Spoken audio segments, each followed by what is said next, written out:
We are in the Northwest, guys. We are going to an auction and we were invited by Vleissentraal. Yes, an auction. As you guys know, the Northwest was one of the provinces that is hit hard with foot and mouth disease. But however, there's some great developments that happened here. Stick around for this one, eh? You're gonna want to watch it.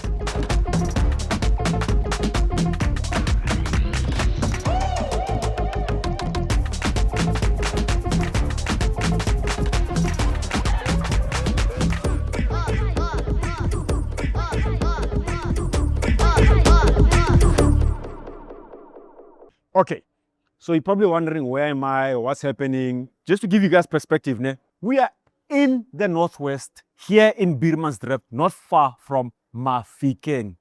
We're going to be talking to Ruaan from Vleissentraal about the impact that FMD had when it comes to the markets and also what Vleissentraal did in order to curb this big challenge. Now, just to give you guys a little bit of a perspective, FMD hit Northwest quite hard. Northwest and Mpumalanga. These provinces were hit quite hard. So a lot of farmers that we speak to at our farmers stopped trusting auctions because they're afraid that their animals are going to get sick. So we are here to put to rest those perceptions. But let me not talk too much. Let's speak to the expert himself. Ruaan, thank you for joining us. Thank you, Davi. Yeah, actually, I should say thank you for inviting us. So let's start from the bottom, Ruaan. Who are you, where are you from, and what do you do? Okay, my name is Ruaan Viljoen. I'm working for Vleissentraal since 1997. I start in Vleissentraal in Limpopo province, at Potgietersrus Mokopane. I worked there until 2007. Then I coming to the Northwest. I'm started here as an auctioneer and branch manager. In 2021, I became executive director. And since January this year, I started as the managing director. Congratulations on your appointment. Thank you. Yeah. So let's get into the crux of the matter. Foot and mouth disease, big problem we had in our country. Yes, I mean, I don't need to tell you that. So what impact did it have on particularly Vleissentraal and the morale of the farmers as a whole? It's got quite a big impact. Firstly, the numbers go very low. We normally had about 300, 400 cattle on the auction. It goes as low as about 150, 250. So it's quite a big impact. And I believe most of the time, all the farmers don't know exactly what to do and where get the right information to go forward. Yeah, because that's one thing I also noticed. Some of the farmers I speak to personally, on my personal capacity, said that there's not enough information that they get about foot and mouth, number one, and number two, what to do should you encounter it. So let's talk about that particular issue now. You guys as Vleissentraal, what did you do or what are you doing to make sure that one, the farmer is fully informed, and two, to actually help fight this big problem? Biosecurity is very important. So at all our pens, we try to get a separate company we hire in that can do all the biosecurity for us. And then we also try to get all the information to our farmers. For example, we've got a list, a tick-off list, what everyone must bring. We hand it out on the auctions. And so we help them because they must have a brand mark. They must have a copy of their ID. So it's not everything is about the foot and mouth. It's about the whole community farm security that we try our best. I mean, speaking of community also, from your experience, do you find that many black farmers are not really well informed about such things like foot and mouth disease? I think the last 3-4 months, all the farmers got more informed about foot and mouth than previously. So it starts going better, but we are not there yet. There's a lot of work still to do. Yes, because there's a lot of misinformation also. There's 1 or 2 vets that I saw, and I'm going vets because, you know, what's on the internet, everybody's an expert, saying, no, feed your animal this protein on that, and then foot and mouth is gone. Missed information on the social media. I think if you got, or if you think there's a problem with foot and mouth, the most important thing is you must call your state veterinarian, and they will help you. That is also a big problem for them. And I saw every time I give him a call, they are willing to help. So don't let your ears out. Yes, so state veterinary is very, very important. Anyway, so I understand I'm going to be asking you a lot of questions about foot and mouth disease, but there's obviously other diseases that we need to pay attention to.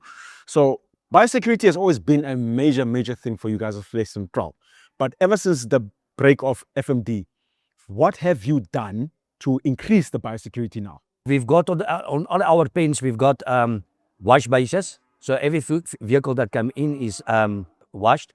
And then we've got the biosecurity officer that checked every animal and see if everything is fine in an order. And we try to, the offload area and the clean area is separate.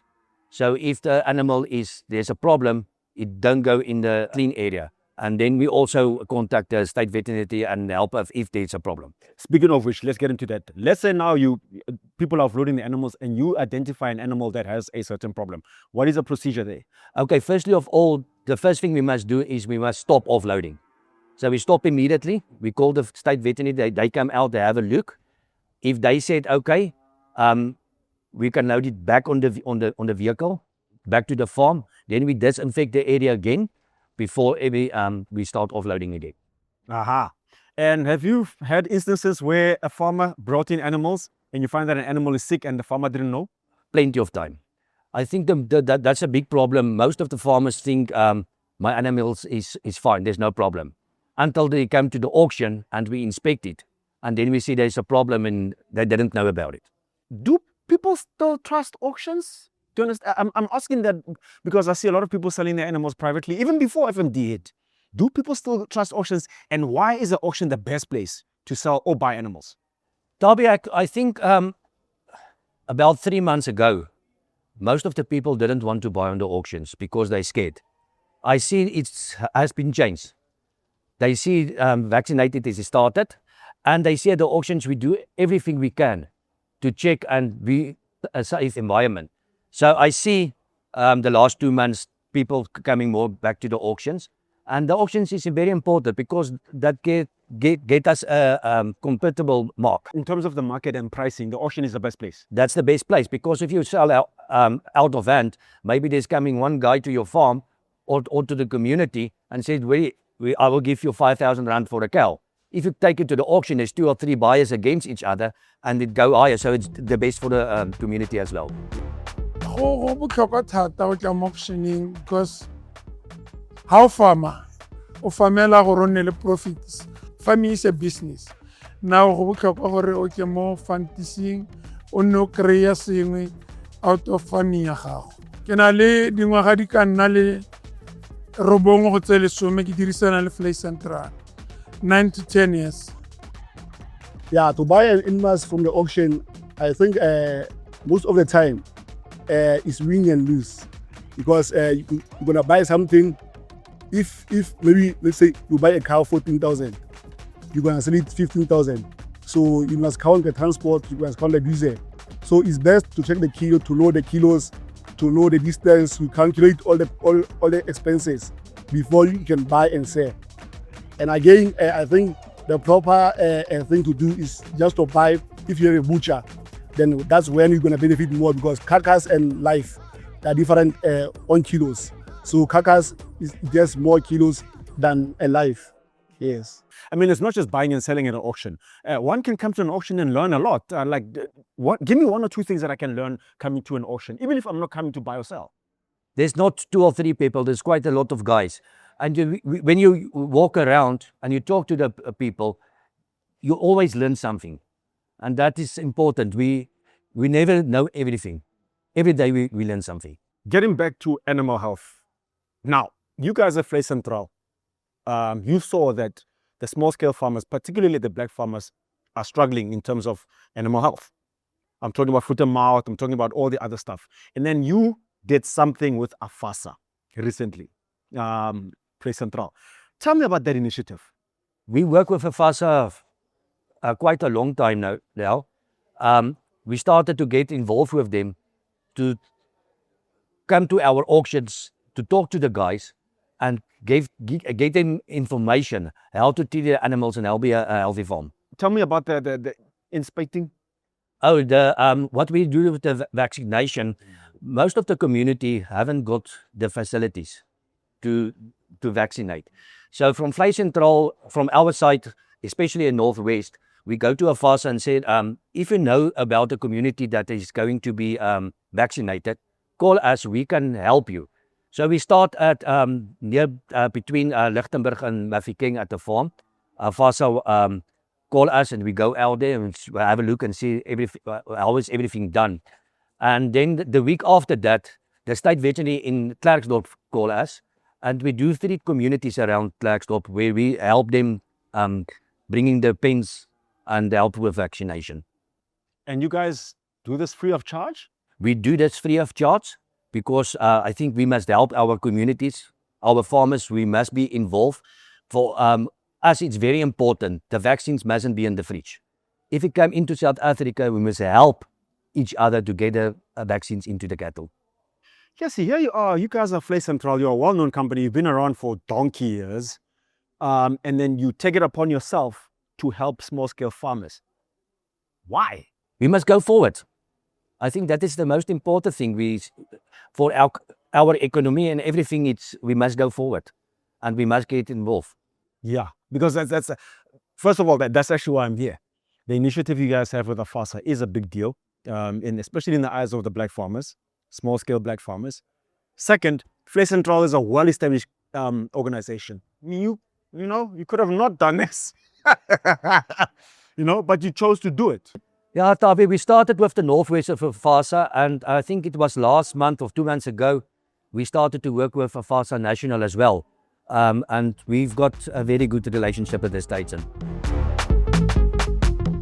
We partnered with Vleissentraal in the Northwest after realizing that we are the largest black farmers organization that has the mandate of really rejuvenating the livestock of farmers to the best satisfaction of the auction needs. It started here in the Northwest. We have teamed up all now in 9 provinces.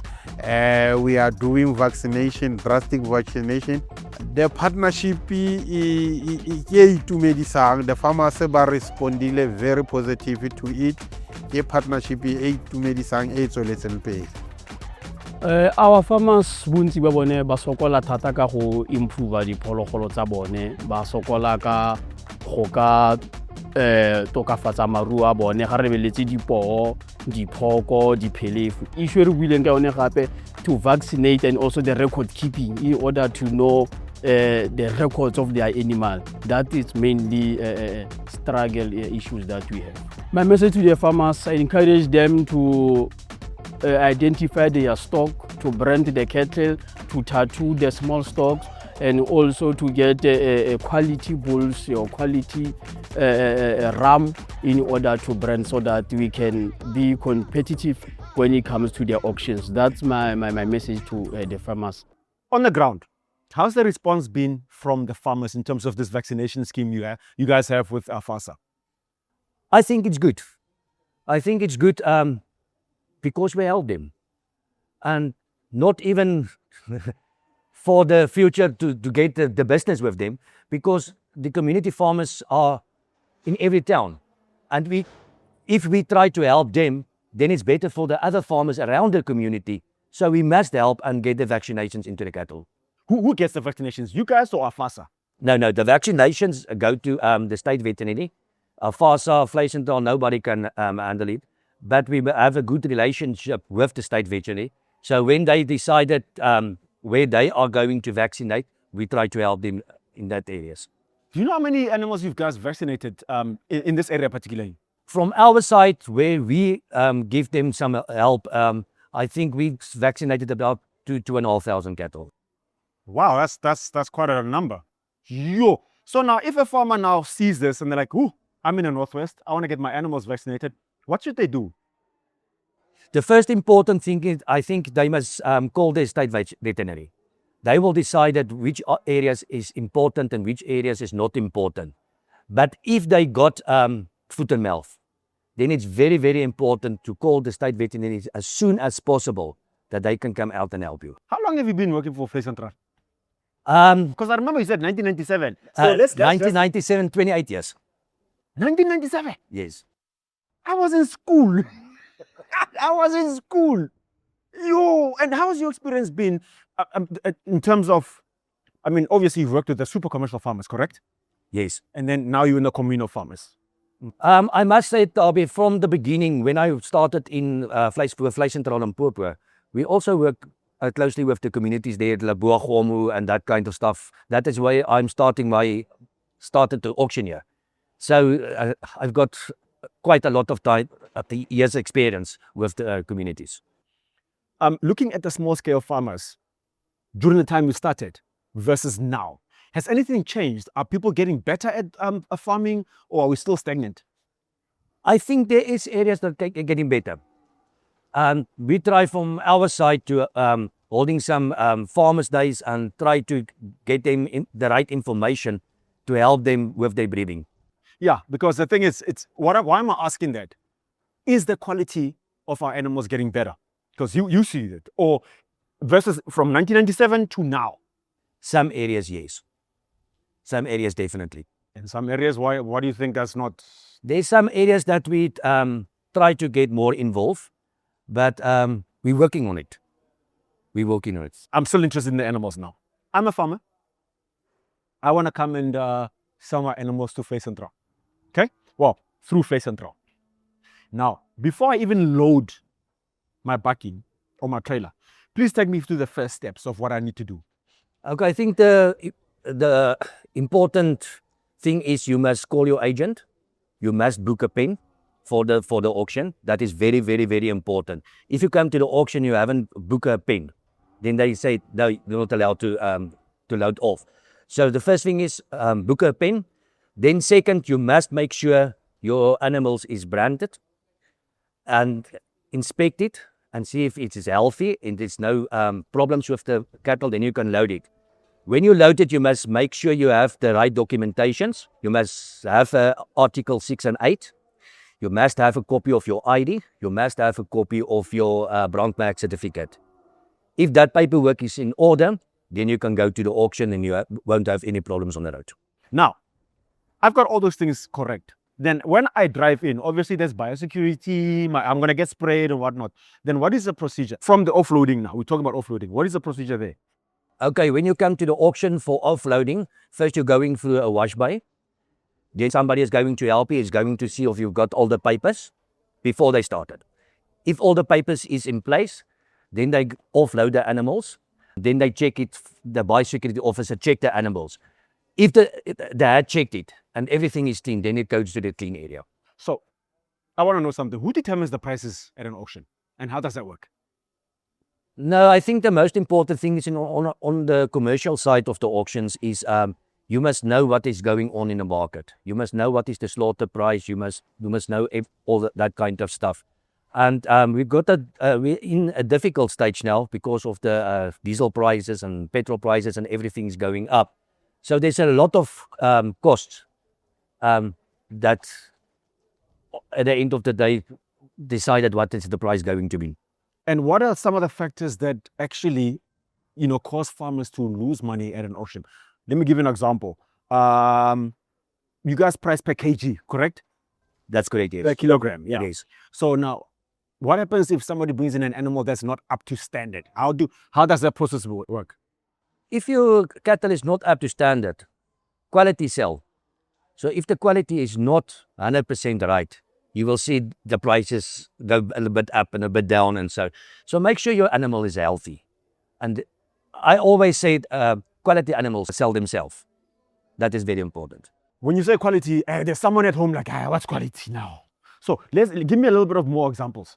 A good example is the quality on a calf. It mustn't be a calf for 140 kgs, but it looks like it could be a calf of 200 kgs. So the quality and your bulls that you bought, right bulls, right cows, and the quality will be fine. Bloodline, basically. Bloodline. Yeah, very, very well-known farmer here and told me that, Mr. Duncan's Rapelwan. And Tate Duncan, I hope you're watching this. And another thing is that, you said quality, let's talk about also health-wise. What are some of the factors that when the animal's on the pen and they're like, look at that animal. A farmer must go and talk to a veterinarian and get a plan. what must I do? What must I give my cattle to be healthy? I think that is very, very important. Not just feed, water, environment, the well-being of the animal also is quite important. What do you see that a lot of farmers struggle with?